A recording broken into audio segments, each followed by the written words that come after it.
Hi, welcome to Toys and Hood. I'm Steve. In this video, I'm taking a look at Slaves to Darkness. Slaves to Darkness is the first kind of Chaos expansion for Warhammer. In fact, it's for Warhammer, Warhammer 40,000 and Warhammer Fantasy Roleplay. It was released in the kind of mid-late 80s.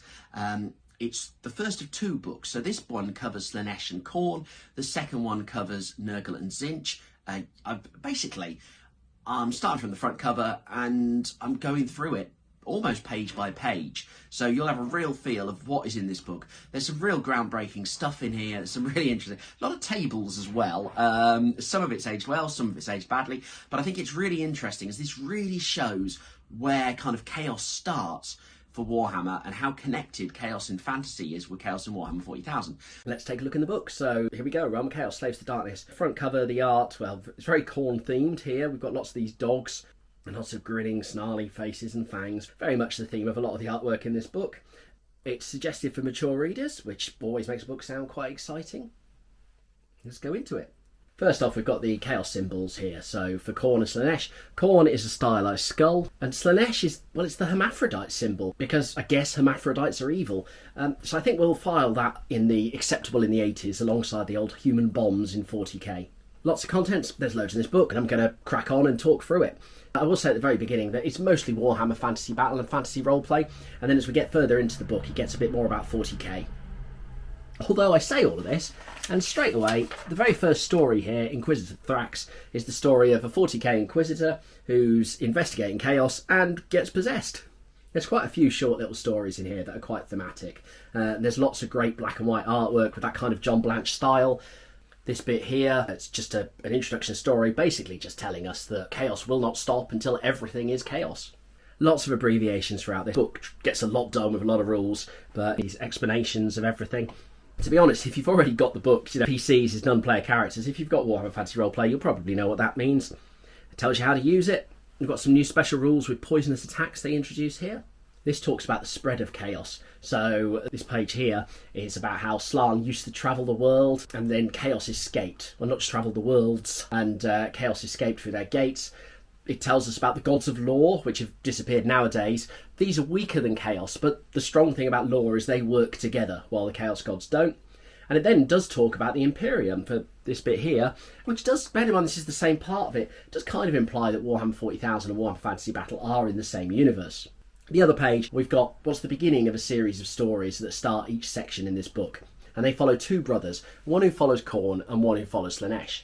We also have excerpts from the Liber Malefic, the Book of Chaos Foreseen. And these describe various things as he's going through the Chaos realms, which in Warhammer would be the Northern Chaos Wastes. They're quite cool little flavour texts and things, create that very alien feel about chaos.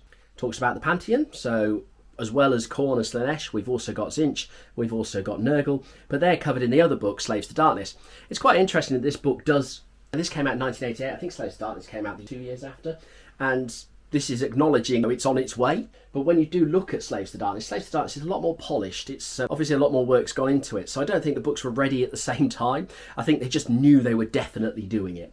Then we go into a bit more depth about the powers of chaos. So Slaanesh, it tells us generally how Slaanesh is the Lord of Pleasure, dedicated to the pursuit of hedonistic pleasures and the overthrow of all codes of decent behaviour.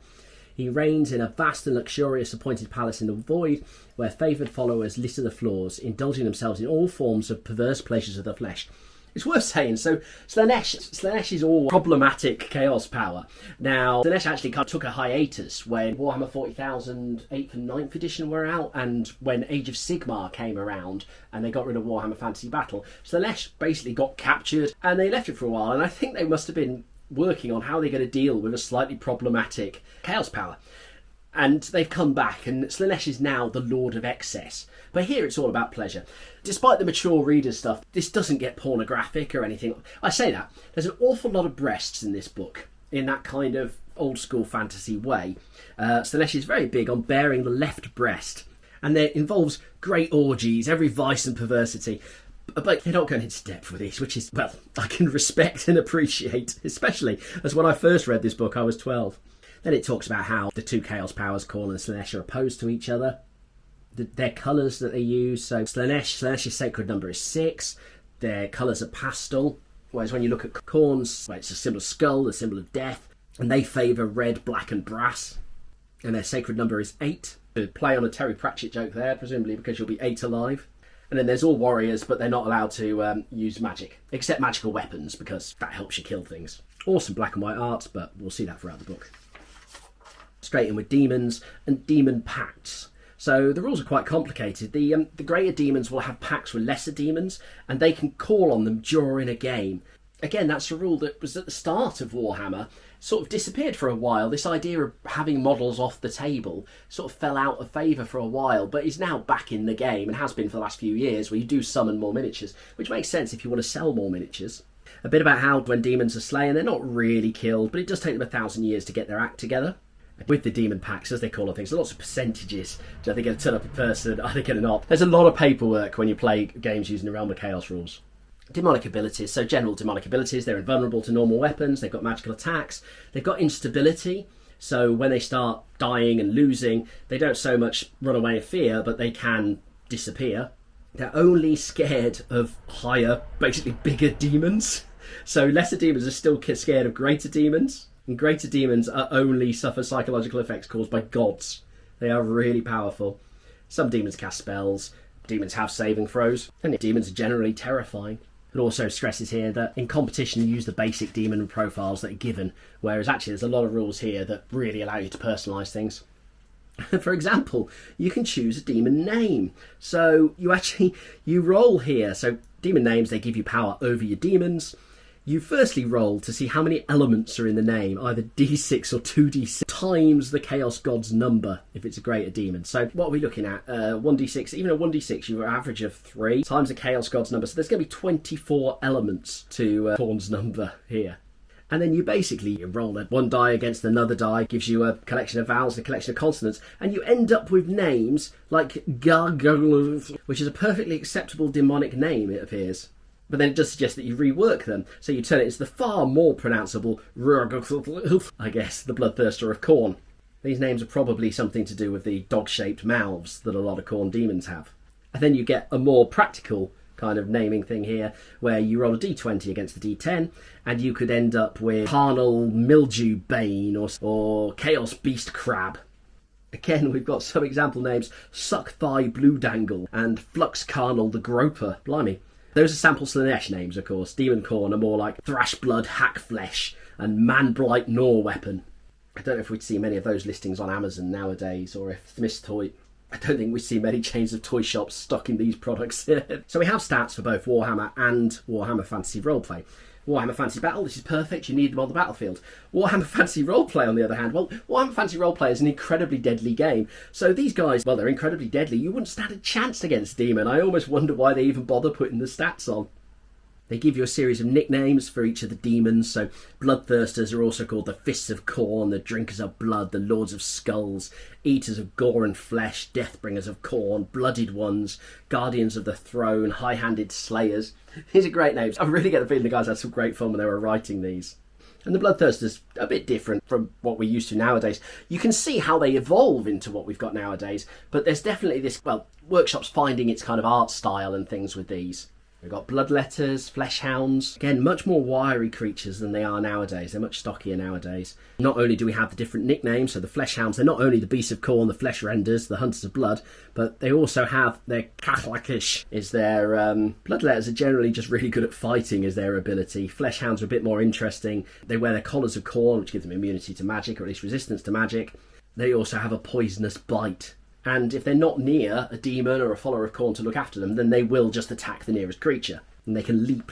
Juggernauts are both big demons and steeds, basically, for your Chaos Warriors, for your other demons. I'll add a picture here of what the model of the Juggernaut looked like. So while they're meant to be these terrifying beasts, they never quite got the hang of that. But later on, the newer versions do become a lot cooler. We get onto the Servants of Slaanesh and the dark power of the Master of Carnal Joys, as he spreads his corruption. There's a great interview with Brian Ansell where he talks about where the names come from for the Chaos Powers, and one of the things they talk about Slaanesh, and it's sort of meant to make a sexy kind of noise, which of course it really isn't. And he talked about the same thing with the models, where they're meant to be kind of erotically charged, and they don't quite pull it off. Here we have a bull with crabs, I don't know why they're erotic, and there's a breast out. Now, is a Keeper of Secrets. So the Keeper of Secrets, much squatter than they are nowadays, much taller, much more graceful creatures. We've got a demon out there riding a steed of Slaanesh. There's the fiends of Slaanesh, who are these funny sort of crab creatures. I do like the heads. I think the heads have a real kind of alien demon design to them that's lasted quite well there. And then a mount of Slaanesh, which is two-legged ostrich-type creature with a giant tongue, lots of boobs, and a demonette riding it. Combining the appearance of a horse and an ostrich, two long feminine legs and a crest of vivid green hair that runs down the length of their back. The glossy fur on the legs and upper parts of the body are a pale lavender colour, and tail and underside are pastel yellow with mottled deep red markings. And then you have a snout with a very, very long whip-like tongue. Got another bit of the story here of the two brothers as you see them climb up this pillar. Basically, as the story goes on, it talks about their development as champions, Point or City. So these are more excerpts from the Liber Malefic. And the Road to Power. So this is basically saying that you ignore the Sorcerers and Chaos Warriors in the Warhammer Fantasy Roleplay book. The Road to Power. Basically, this section is saying that you ignore the Sorcerer rules and the Chaos Warriors in the normal Warhammer Fantasy Battle rulebook, as they're the same as characters in any other army. So you basically get different levels. You get minor heroes, major heroes. And instead what we get is loads of charts to make your characters individual. Talks about how the system works, and they are not wrong. There are a lot of charts in this book. To begin with, we've got the starting profiles, all the different races you can be. You can have Chaos Dwarves, Humans, Dark Elves to build your character from, or you can have other races, Beastmen, Centaurs, Fearmen, which are these sort of one-eyed Cyclops creatures, a Human Were, so some sort of werewolf or werebear or whatever, and then Chaos Slan, Chaos Skaven, and Chaos Zotes. You pick your profile, you then pick the mark of your Chaos God. That will give you different abilities. So Champions of Slaanesh give you, they get a bonus to willpower. The Khorne gets a bonus, well, they get a set of Chaos Armour as their first attribute. You gain these attributes and your characters will shape as you go on. So you get, hopefully it's just over the page, well, here is this very elaborate chart that looks like it's meant to make it easier for you. But I've tried tracing your journey through here, and I'm not entirely convinced that it works. It might work if you've played a few games. But basically, you play, you win, you start your profile, you get rewards, you either then get followers to join you if you go this route, you go this way, and you can end up gaining more and more attributes. If you get too many attributes, you either ascend into a demon prince and become super powerful, or you turn into a chaos spawn and, well, you're a bit stuffed. So there's the rewards of chaos. You roll on these. To begin with, it's quite a straightforward tale. Here you might get chaos attributes, you might get the ability to frenzy, you might get yourself a demon weapon, so these magical swords, chaos armour, well, magical weapons, chaos steed, so we were talking about juggernauts and steeds of Slaanesh there, you might end up with that. You might get some chaos spawn who follow you. And then you can get the Eye of the Gods, and the Eye of the God is where you either end up as spawn or you end up as a demon prince when you've got so many attributes. Each Chaos Power has their specific powers. Oh, this is quite cool, actually. Sorry, a bit of an aside. That looks awfully like one of the Defiler models, I thought. They weren't released until, 20 years after this book? They were really cool. Khorne gains powers. You can have the Face of Khorne, so you cause terror. Face of a Bloodthirster, which means you cause fear. Face of a Bloodletter, which isn't quite as scary as Bloodthirster, so you just get a Poisonous Blight from that. Face of a Fleshhound, which gives you a not quite as good Poisonous Bite. Face of a Juggernaut. What does a Face of a Juggernaut do? A Face of Living Metal gives you a Gore attack. Basically gives you an extra attack. A Skin of Khorne that makes you tougher. A Collar of Khorne that gives you magic. You get the feel for these. One thing super cool about this book, only for Khorne, so you're not allowed magic, you get technology. Well, technology is straight from Warhammer 40,000. So although you're playing Warhammer Fantasy Battle, your Khorne champion can have themselves a sawn-off shotgun. Take a look at that boomstick. You can have Jokero digital weapons, multi-melters, heavy plasma guns, las cannons. But it's insane what you can end up with. Then we get the rewards of Slaanesh. Again, you can have the face of one of the demons. You can have a crab-like claw, which basically gives you an extra attack. You can be a hermaphrodite, which means you gain a single breast. Great. Some of these abilities are definitely better than others. And some stuff's just very thematic. To be honest, if you were playing the Warhammer Fantasy Roleplay games and you were doing this to develop a character, that would be really cool. The idea of this is that you play campaigns in the realm of chaos, so you can build your warband up fighting other warbands. So just these little story bits do really become quite thematic. You can gain a demonic name, and the more times you get that demonic name, then the longer it gets. Although you've only got a 1 in 100 chance of getting a demonic name, so I don't think it's going to get too long. The fate of a champion of chaos. So as I've said, you can become a chaos spawn, you become a demon prince or a demon. You gain rewards in campaigns. Essentially, lots and lots of times you get to roll on different tables.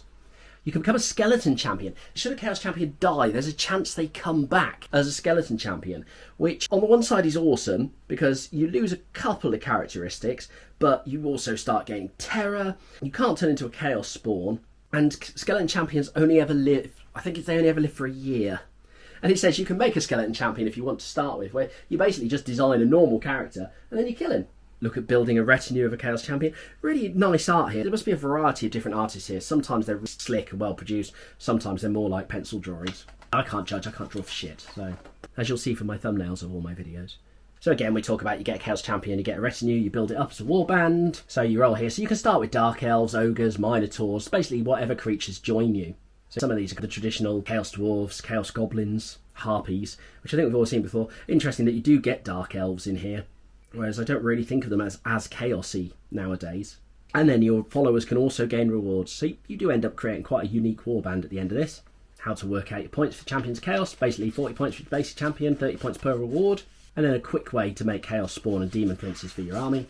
Then it talks about how you could generate. Then it talks about how you can generate Chaos for Warhammer Fantasy Roleplay, which is a really cool way of making an awesome bad guy. Pretty shit player characters. If you've got him, even makes a note here. If you were playing a Khorne character and you're just out to kill and shed as much blood as possible, you're not really going to get along with the rest of your adventuring party. And our story continues with the two brothers. The champion of Khorne ends up with the face of a hunting dog, a drifting castle floating through the air. How to summon demons. You can summon demons with spells, which is cool. So none of this is much good for Khorne, because Khorne hates magic. But you can summon packs of demons and things. And you need a pentagram to be able to summon demons. And this is really cool. So you've got to have the pentagram on the table when you're doing it. So you've got to have it on the battlefield. If somebody destroys that pentagram, then the summoning can either be stopped or it takes place. And the demons they might turn up and just be attacking anyone. It's really random. Well, it's chaos, isn't it? It's chaotic. Demonic saving throw is quite a complex series of rules here. I couldn't quite get my head around it. But basically, Khorne demons also get saves against magic. They get better saves. They can use points to power themselves up. They get these power points as they're going on. And then greater demons can cast spells as well. Demon princes can cast spells. And lesser demons can cast spells if you've got a big enough unit. And in Warhammer Fantasy Roleplay, where you're likely to just run in one lesser demon is a massive problem for you, then that might have little magic powers itself as well. Spells that are specific to Chaos Gods. This one's, well, as you say, Khorne doesn't use magic, so this is really all about Slaanesh. You've got in fact, some of these spells are still around. The Fleshy Curse has always been a popular one. And Fleshy Curse basically means growths of fat, sinew and muscle spurt from you and attack other people. You roll a dice for the direction and out they shoot. And we promise more spells for Nurgle and Zinch in the next book, The Lost and the Damned. Chaos weapons, loads and loads of different powers. These are basically, you're looking at your demon swords, where there's demons trapped inside the blade, and they get random powers. Some awesome pictures. You've got a sort of chainsword here. Really beautifully designed weapons. Some have creatures bound into them, so they gain the power of a dragon or the power of a spider. Some will, there's quite a mix of the abilities. Animation, so you've got a sword that can fight on its own. Some swords you've got breathe. This is a shark skin sword that lets you breathe wherever you are, so underwater, but also if you've got any gas attacks or anything like that, you can ignore those. Got Death Dealer, that basically when it touches a certain type of race, they just immediately die. Enfeeble, which gradually weakens you. Fear, and some of them just aren't very good, or aren't beneficial, that's a better word, isn't it? So fear makes you, the sword is afraid of that creature, and won't attack them, basically. You suffer fear of them, so you could be afraid of gnomes. If you look at this, you're rolling a D1000, so there's so much variety of the different swords here. You can have a power sword from Warhammer 40,000. A blade that when you kill someone brings them back as a skeleton, so you can build up your own skeleton horde. Apologies, that was magical chaos weapons. We're now on to demon weapons, which are possessed. And it depends, they can be possessed from lesser demon princes, greater demons can all be possessed by a sword. And the weapon can be possessed by any type of demon, so lesser demons, greater demons. Mostly it's swords that you'll end up with if you roll a d10, so you've got 1 to 80% chance of it being a sword, 10% chance of it being a two-handed sword, and then a 10% chance of it being something else. And demon weapons have a load of just standard rules for them. So they dispel any magical auras they come into contact. They give you a demonic aura, so they're immediately obvious to any wizards that you're a demon. More of a roleplay thing than a battlefield thing. Any wound caused by the weapon just immediately kills its target.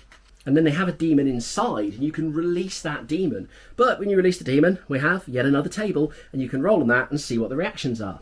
And then you've got the all-important axes of Khorne, which are carried by the Bloodthirsters. And they actually have another greater demon, so another Bloodthirster traps inside them. Sort of a Bloodthirster squared. Then general chaos magical items. So Khorne stuff here. So you've got the Collar of Khorne, which I said that basically makes you, well, helps you be immune to magic. Hellblades, which are the weapons that Bloodletters use. A Bloodstone, which when you basically crush it and release the energy inside it, releases some sort of help from Khorne, so it can summon Bloodthirsters, Bloodletters. Then you've got different familiars. So you've got combat familiars that fight. Familiars are just small creatures that kind of bonded to a wizard or a demon. So you've got combat familiars who are just designed to fight. Magic familiars who store a spell of some sort. Well, there's different types. There's focus, power, spell, and story. So some of them will store spells for you. Some of them make you more powerful.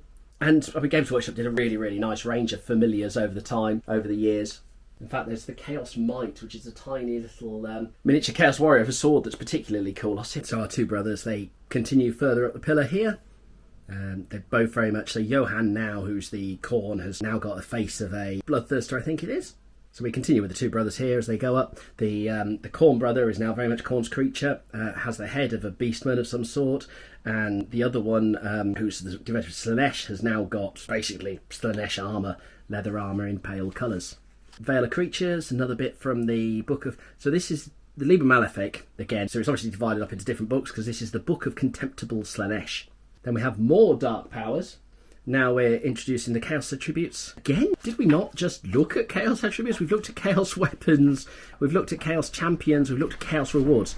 So now we've got Attributes.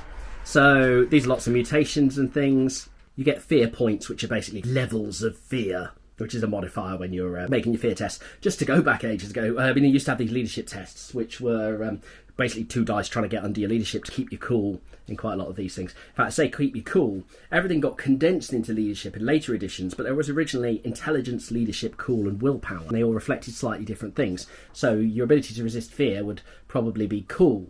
To resist magic would be willpower, to influence others would be leadership, and then intelligence used to affect what weapons you had. We've got personal attributes. Again, a table, a D1000 we're rolling now. So you can have a silly voice, a silly walk. This is, well, I imagine these guys watch a lot of Monty Python. Be invisible, featureless faith, a fear of blood. I don't know how that's going to work out. And obviously lots of rules, lots of tables here, lots of drawings of what they are. And some of these, I don't know how terrifying a creature with bird's feet is. Black skin, I probably wouldn't put that in later books. Although, to be fair, it is talking about it being completely black and all colour disappearing into it. You can grow a beak. You can be an alcoholic. A crossbreed between different creatures. So we have here a half man, half spider. An illusion of normality. Bit of a result if you don't fancy converting all your models. And you can have a horrible stench. Doesn't seem very appropriate for either Slaanesh or Khorne particularly, but I'm sure we'll get that in the Nurgle one. A limb transference, so one or more parts of the mutant's anatomy has been moved to a new location. So you roll a d6 to see how many have moved. You then roll a d10 to see which have affected, and then you roll a d10 to see where they end up, which is a lot of admin to basically say you gain 1 fear point as a result of this. You have a metal body, so we've got here, this guy would not look out of place at 40k. And there's a mechanoid, in fact, as well. Once again, these guys fit straight into Warhammer 40,000. You can become a plague bearer. It refers to the rules of Lost of the Damned. Again, we've said this, Lost of the Damned isn't out yet. But the point is, there's so many options. This is so kind of rich in stuff. You really are making unique chaos forces, which is really cool. There's a huge element of luck. I'd rather probably have technology and get myself, a plasma gun than I would do to have a horrible smell. But it's pretty cool, just the variety of it. And you can see, in fact, sorry, I will go back to this one. You've got Slaanesh, you've got Tzeentch as well. So you can, these other chaos powers do benefit from this book as well. Then there's dominant chaos attributes, which apply to units. And these are largely similar. So you can have a burning body, a chaos spawn, in which case the whole unit gets a lot more mutations, long legs, so the entire unit's gaining this ability, illusion of normality. It's largely the same. They've just got rid of a few that aren't so good to do. I don't think you have your rearranged limbs in this one. Then we get to the colours of chaos. So our guys are going further up. They've now mutated. The Slaanesh guy now has one eye, which is regarded, so the one eye is regarded as something as a curse here. Then Johan gets Khorne armour as well. Then we've got loads of painted models here. Now this is really, really nice. Finally we're in colour. Everything else has been black and white. You can see Slaanesh here, all these pastel colours that they've talked about. So sorry, our demonic steeds have this pastel blue, the yellow kind of chest, I guess. I don't know what that part of a reptile's called. Underbelly, I guess. And then a green hair. Painted up Keeper of Slaanesh. The banners are always fantastic in any of these models at these points. It's sort of like people could just let themselves go with their art. An article from John Blanche here talking about how to just generally paint these things. Remember, the internet isn't around at these points, so this is a really, really good guide that you get with the books as well. And then our Khorne, so as we said, Khorne's very much about the red and the brass. You can see that here. Here's the Juggernaut I mentioned earlier. The old Juggernaut models aren't particularly terrifying, but in later versions I think they start to look really, really cool, and they're a lot squarer and bigger. Same with the Bloodthirster, really. He may have the face of a hound, but it's still kind of cute. And then we have a banner of Khorne here on a warrior converged warriors. This is für den Blutgott, which I guess is German or something for the blood god. Some example warbands that you can build up here. Some painted example warbands. These amazing, these goblin green bases. They fell out of favour years ago, but they were just everywhere in the old books. Then sample Slaanesh characters. If you guys actually playing a game in the design studio. And you can see in old Warhammer just the importance of the banners. They really dominate the field. A converted bloodletter with a head of a minotaur. It's also got no arm. This is basically a bloodletter body with a head of a minotaur. Very, very odd. But that's the way of Chaos. And some more painted models here. Lots of sample banners. This art style actually is very prevalent in all of the books at this time. When we looked at the chapter approved and the compilations, also you turn over the page and suddenly you've got a page full of banners just to give you ideas. They're pretty garish for Slaanesh, which I'd expect. They're also pretty garish for Khorne as well. There's still a sort of comedy element, I think, of Warhammer at this point that's a bit clearer. It becomes a lot more darker in the future. And then some Warhammer 40,000 models for Chaos. So actually now we've got Ultramarines fighting World Eaters and lots of these Chaos Renegades. Now they're quite an organic kind of look. So are Chaos Space Marines at this point, sculpting, and these are all metal models, so they're not as hidey as they become once they start producing them in plastics and you get these cleaner edges. You've got a very young Rick Priestley there playing a game. More banners, this time for the Emperor's Children, the Iron Warriors and the Alpha Legion. And then the Word Bearers, the Black Legion, the World Eaters and the Night Lords. The World Eaters there, I mean, that looks pretty much like our Earth being eaten by the fangs there. The Black Legion quite literally have a black banner. I guess we have our Slaves to Pleasure thing here. Maybe this is why it's an adult book, mature readers. And more models here. Our two brothers are nearly completing their ascension there. And then another book from the Liber Malefic. I think this might just be a chance to really show off John Blanche's kind of fantastic artwork there. And now it talks about Demonite Legion. So actually, rather than just having warbands, actually having a full Warhammer Fantasy Battle army list with these. So we have more lists. Now it talks here, this is really cool, this talks about the combat rituals. So when demons fight, their lords in the Chaos Weights will put special rules in, basically, that they have to follow. And it does make a note here, this is really cool. If you've not quite got the hang of some of the rules, if you're learning, then what an ace way of doing it. Well, you basically say, well, we've only learned the melee rules, let's only allow that. Let's not allow missile weapons or ranged attacks. And that becomes a rule on the whole battlefield, and you're still playing Warhammer. Now, it says that. I think the one thing amusing about this is we're 175 pages into a book here. The book that is a supplement for Warhammer Fantasy Battle. So it would seem quite impressive to get this far without knowing it. But maybe if you've got some mates you need to play or something like that, you're trying to teach it to, then it's a really cool idea. And there's some examples. So no conditions, you just play an ordinary book. No mortals, so it's only demons, undead and ethereal forces that can fight. No flying creatures, no mounts, no spells, or d6 conditions. Roll d6 times on this table. And general rules about demonic legions again. We've got our instability, the champions of chaos, a bit more straightforward this time. Skeleton champions. Again, you just generate the normal champion and kill them. It talks about chaos legionnaires. Your chaos legionnaires are normally people who have been chosen by the gods, normally just as they're about to die and become the legendary heroes of chaos and will fight for their god. And they'll die and they'll get resurrected. They can keep dying and keep getting resurrected again. The idea throughout this book of these things being playthings of the gods is really clear. A few notes on using magic weapons, chaos armour in the game. You've got your standard bearers, your chariots. So we get to the Legions of Khorne, so basically the army lists. So you can have the option for technological weaponry. You basically play a premium, and you can here. So whereas before you sort of had to roll it as a reward, now you can quite literally just choose it as an upgrade for some of your units. You can have 0 to 8 Bloodthirsters. There's a fair bit of repetition here, to be honest. We've seen the rules for Bloodthirsters already. We've seen the rules for Bloodletters already. Now, there's the points cost, you can generate the names and things, but it does feel like it's repeating itself at a certain point here. Obviously, you have Fleshhounds as well, so you've got Bloodletters versus Fleshhounds. You can have your Legionnaires, which we say are your basic kind of fighters. Some of them can be mounted on Juggernauts, which is funny when you consider that a Juggernaut is substantially more impressive stat-wise than a Legionnaire. So you pay 240 points for a normal unit. As soon as you mount them on Juggernauts, they're 840 points. You can have Champions of Chaos, you can have your units, your chariots, and then you've got Demon Princes as well. And it's basically the same for Slaanesh. So you've got the Keepers of Secrets, Daemonettes, we kind of expected all of this, Fiends, Slaanesh Champions, Slaaneshi Legionnaires. Now again, they could be mounted. You can see the difference here between Khorne, 288 so it's per unit when mounted, so it's only 48 points more than a Legionnaire of Khorne on foot. They are, gosh, you can have, what, 3 units? For virtually the same price as having a mounted Khorne unit. And they've got Demon Princes and they've got a unit of chariots. Then you've got the auxiliaries who support the Demonite Legionnaires. So, Then you've got auxiliaries who support the demonic legions. You can have independent demons who've come along. You've got chaos spawns, so you can have Khorne or Slaanesh chaos spawns. You've got undead contingents, so as well as having your undead heroes, you can have necromancers, liches, vampires coming along. They can bring skeletons, armies of mummies.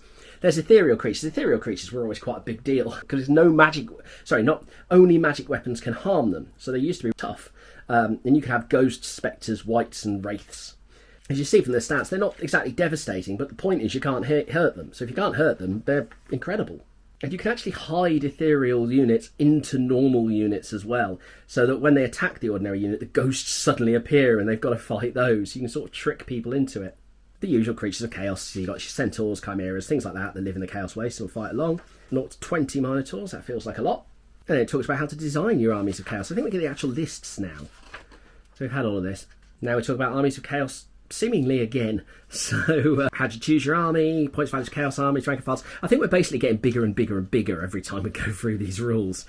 Magic arts for characters, wizards, warbands, mercenaries, allies and hosts used to be, so you could have, as well as having monsters that join you, you could also have swarms and things like that, your ethereal creatures there. They were quite commonplace in any army to have these kind of monster allies with them. Now, some cool stuff here. There's chaos war altars. So these are carried into the battle and they basically give bonuses to any troops nearby. We've got some illustrations of a war altar there. Then you have baggage trains. So even Chaos Warriors need to eat. So they will have a chain of these baggage carts that follow them. And all Warhammer armies had this at the time. And if you can get to the baggage train, it's basically worth victory points for you. So armies of Khorne, so we've seen our technology, we've seen our... Oh, you can have allies. So you can be allied with Nurgle or Zinch. Can't be allied with Slaanesh because they're arch enemies. Orc and Goblin allies, Chaos allies, Undead allies and Skaven allies. Now we're on to the actual lists. It's quite cool. Your little pencil drawings of everything to show you what they are and everything in one spot. They tell you how many you can have, so like you can have 0 to 80 Chaos Dwarfs, but you have 8 per unit, so effectively you can have 10 Chaos Dwarf units. And Khorne here has an advantage, because of course all the models they have is 8, because that's the number of 8. And Khorne is always going to have an advantage here, because their sacred number is 8, so all their models per unit are 8. There's poor Slaanesh, it's likely to be 6. You've got Chaos Dwarf War Machines. These used to be amazing models. So you've got bazookas that they can have. You've got this, what do they have the name of it? The Whirlwind or Tenderizer. So this is pushed by a boar centaur, pushes it along, and it's just 3 maces that just spin around as he's walking along. Really, really cool. On to Slaanesh. Yeah, so Slaanesh are limited to 6 models per unit. Whereas the Chaos Dwarfs were more of Khorne's thing, we've got Dark Elves now fighting alongside Slaanesh. So they haven't got the siege engines like the Chaos Dwarfs would have, but they do have Beastmasters instead, and they can have Chaos Spawn or they can have Chaos Hounds fighting with them. And then we get to Dark Millennium. So Dark Millennium is all about... Then we get to Dark Millennium, and Dark Millennium is all about Warhammer 40,000 and Chaos. So our story's continued. Well, Johan has managed to rise to the top. This is the Khorne follower, whereas the Slaanesh has become a Chaos Spawn and has fallen to the bottom. Here we go. So Chaos and Warp Space. So it talks about the Chaos powers, it talks about the Warp Spawns and how they work, how demons are all full of lies. It's basically a brilliant guide to the Warp, and it hasn't changed much over the years at all. It talks about the Imperium, how you need the Astropath, you need the Astronomicon to give you a guide as you go through the Warp. And then the emergence of Slaanesh through the fall of the Eldar. So the Eldar basically became so depraved that it created Slaanesh and it wiped out most of their race. It talks about the Black Library are a series of, it's lost in the Webway, or protected in the Webway, and it's all of the knowledge that the Eldar have about demons and the Warp.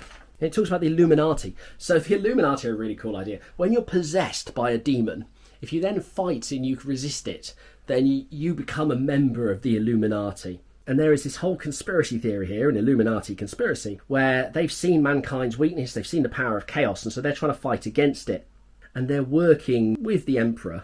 So the Illuminati are allowed to... the Illuminati are basically this massive conspiracy. They want to rejuvenate the Emperor, and they want to thwart chaos. And they work with the Eldar so they can go to the Black Library and use that information. And one of the tools they use is the Sensei. So the Sensei are the Emperor's sons. These are very similar to the Perpetuals that we have in the modern days, where they live forever. They're psychic blanks, so they're immune to warp entities. And it means that the Emperor can't actually find them as well. So the Illuminati have been trying to find the Sensei. And their key ability is that they don't age. And the Emperor doesn't know that he's got all these children.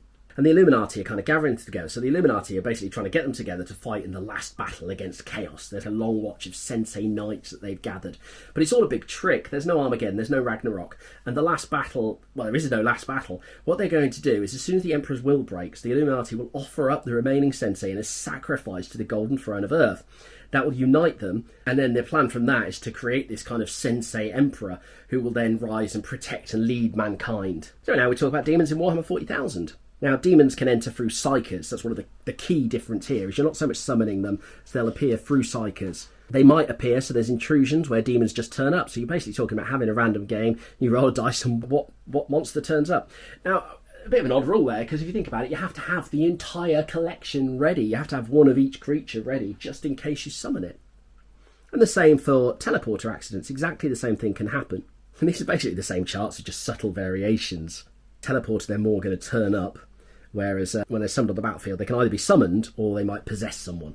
Summon demons are largely similar to summon demons in Warhammer, but the weapons are different. So force swords can affect them. Attacks by other warp creatures. Psy cannons as psych out weapons. When they're around, they can hurt demons. Again, different flying rules. There's slightly different rules for how they fly, because you've got acceleration and deceleration, turning circles in here, which I don't think you had in Warhammer at the time. And you have a demonic instability table, so as they become unstable, as they run out of energy, they get different effects. So they might just lose control. This is when they're possessing people. They might abandon the person they've possessed. It might become stronger even. Goes into the details of possession here. Again, a chart. Let's see what the possessing demon's allegiance are. A very cool looking Chaos Space Marine here. And then this wonderful quote here. Possession was once 9/10 of the law. So when something's possessed, it's not necessarily a demon, it gets its own special rules there. It can regenerate, but it can't regenerate. No, and it becomes immune to some weapons as well. Again, they can come back from the dead. Pretty cool sci-fi robot there. Pretty cool kind of science fiction undead marine type character there. And it talks about Chaos Renegades, so these are the Chaos Space Marines that have turned to Chaos. Again, we can generate, to begin with, we generate smaller groups here. You can start, so you can have your humans, your Space Marines, Navigators can fall, Rogue Traders, Ogryns are there, Squats, Slann. It's a real who's who of the Warhammer 40,000 world. They gain followers in much the same way as the Warhammer retinues gain followers. Halflings, which I suppose should probably say Ratlings. But Beastmen, you can have an assassin. An assassin can turn to Chaos, become rogue. The Imperium isn't quite as disciplined as it is nowadays. And again, they gain rewards. They gain followers. Innocence proves nothing. There we go. And the Traitor Legions. This is a crash course in the Horus Heresy. This bit's really, really good. This takes you through, basically, the story of Horus's fall from power. So this takes you through the entire Horus Heresy, starting with Horus's fall from grace, where he becomes possessed in a lodge during Davin, and all the way up till the battle on the Emperor's battle barge. If you want to save yourself reading 54-odd books, there it is. This is exactly the same story. And then when they're pushed away, they run to the Eye of Terror, and that's where the Renegades set up, and that gives us our Traitor Legionnaires. Then we get the Ordo Malleus. So the Order of the Malleus' hammer. It talks about how it's the Inquisition that specialises in fighting demons. It has a permanent Space Marine chapter attached to it, which are the Grey Knights. And it talks about how you can play with other units as well. So the Grey Knights are the only ones who survive in the service of the Order. All other troops die when given over them. So basically, at the end of a battle, they will kill all of them. And there's a pretty brutal, notable occasion here where at the end of the Nexus Sculptation, an incursion of Emperor's children was opposed by a complete Imperial army.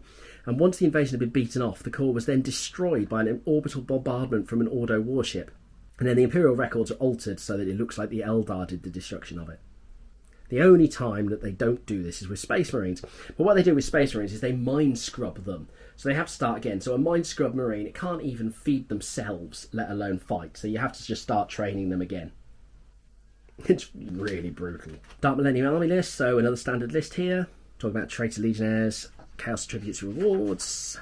New weapons and equipment. So we have a Psy Cannon. Look at this. Basically, it's reminiscent of a Luger with the incredibly long barrel. Very short range as a pistol. Combination weapons where you get different weapons put together. Power shields, which obviously protection. The Imperial Stasis Fields. So whereas Power Fields protects an enemy shield that protects you, a Stasis Field basically stops time so that you can't be attacked in there. Space Marines have Chaos Armour just like the... Renegade Space Marines have Chaos Armour much like the Space... And Chaos Space Marines have Chaos Armour just like they do in the Chaos Waste in Warhammer. There's explosive collars. So Traitor Legions fit their slaves with explosive collars, and they can be detonated and they're detonating. It's basically the same as a frag grenade going off there. You can request supporting fire off tables. Lots of special equipment stages. Some, cool models here coming in on their Jutland packs and things. We gain Raptors later on, the Chaos Specialist troops for the Chaos Assault troops. Lots of weapon charts, all of our vehicles. So the vehicles are the same as the Imperial armies have at the time. So you've got the Vincent Black Shadow bike, the Black Shadow combination, which is the one with a sidecar on, Imperial Landspeeder, Rhino, Land Raider. These are mostly with us today. The Gravatac, I think, is the deodorant can conversion that was in Rogue Trader. And they can have robots as well, Renegade robots. We get to a World Eaters army list.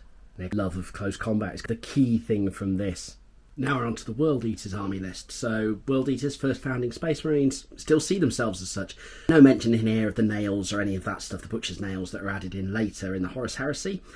But on the whole, they're still the same. They have lots of blood traditions here. They talk about the original chapter colours of white and blue that are still visible on some things. They wear the armour they wear is Khorne's colours. It's red and black, as we know. Interesting little bit here, while individual patterns vary, the right gauntlet is always painted red as a mark of loyalty to Khorne. They prefer chainswords as their weapons, and they basically love getting stuck in, blood for the blood god et al. But for all chaos, typically they have a fairly standard kind of layout for a Warhammer 40,000 army at this point. You've got Lieutenant Commander, Captain if you want, Tech Marines. You always have to have so many Tech Marines per vehicle that you have. Medics, Librarians. These are basically evil Space Marines. And then you throw in a few demons as well, so you can have a summoned bloodthirster, demon princes, bloodletters, possessees, so people that have already been possessed by certain demons. And then your World Eater squads, your standard Devastator tactical squads, assault squads, Beastman slave squads, kind of cool idea there, and then Chaos Spawn. So they're a pretty straightforward army. There's not much really there apart from Marines and demons. But let's be fair, that's just how Khorne likes it. Got a bit more about the Emperor's Children here as well. Again, nothing's changed over the years. It's really cool. They didn't turn to chaos immediately. They gave Horus that chance just by their neutrality to get the rot to begin. And then the whole chapter fell and they all started worshipping Slaanesh. They fought on Earth. It's called Earth at this point rather than Terra. But they fought on Earth in the fighting around the Imperial Palace. But then they basically got carried away with debauchery and drugs and stimulants and never actually really got into the fighting. And then they flee into the Eye of Terror. And talks about how the Legionnaires, their main aspiration is to die of pleasure while hosting a demon. Their original colours, gold and purple, have gone now, although some of them still keep it, and officers still bear the same marks. And then they talk about personalities there. There's a quote here from Fabius Bile. I think this is the first mention of Fabius Bile in any Warhammer 40,000 book.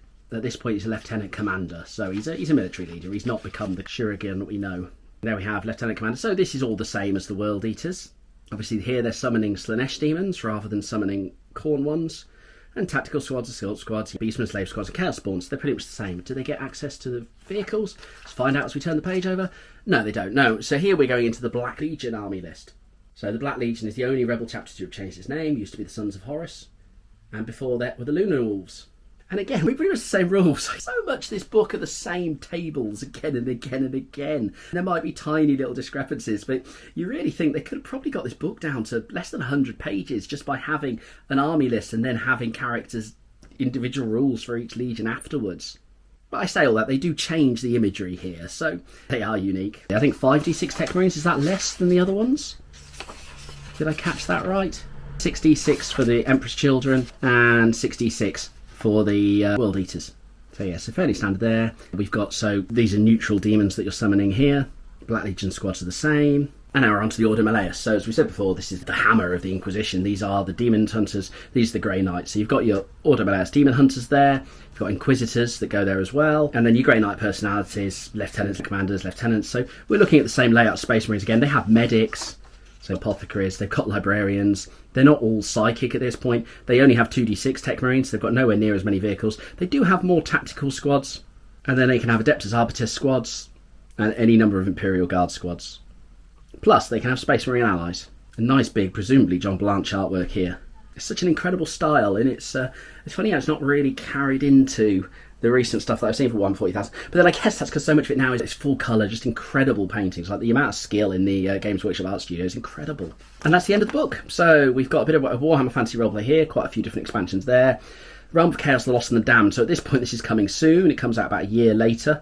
And the Citadel Catalogue and White Dwarf, your monthly gaming magazine, which at this point has started to convert very much towards Blood Bowl Games Workshop games. It used to be a lot more about just all sorts of different games. And we end on the Khorne and the Slaanesh symbol. So that's been our read through of Slave to Darkness. There's a lot of tables. I gotta be honest, this book, the idea of this book is far more exciting, I think, than actually reading it. I do really enjoy the Warhammer 40,000 stuff. There's a lot of cool stuff in there. There's a lot of cool background stuff. In terms of like what it adds to the game, it's really awesome that there's so much variety in there. I'm not sure it's delivered like that well. There's almost too much. It becomes unusable. There's just so much of it. So I don't know. I was super excited when I started doing these books. My friend Lemmy, when I finished reading this one, I still don't know how I feel. I think there's so much stuff that's become so important to Warhammer 40,000 and to Warhammer nowadays. Like, this really does introduce chaos, but it does it in such a just loads of tables, loads of rules. It's quite bizarre. But thank you for getting this far. I'm Steve. This has been Toys in the Hood. I've got loads of other videos where I'm looking at reviewing things, talking about the history of various games and things. Please like and subscribe, and I'll see you soon. Cheers. Bye.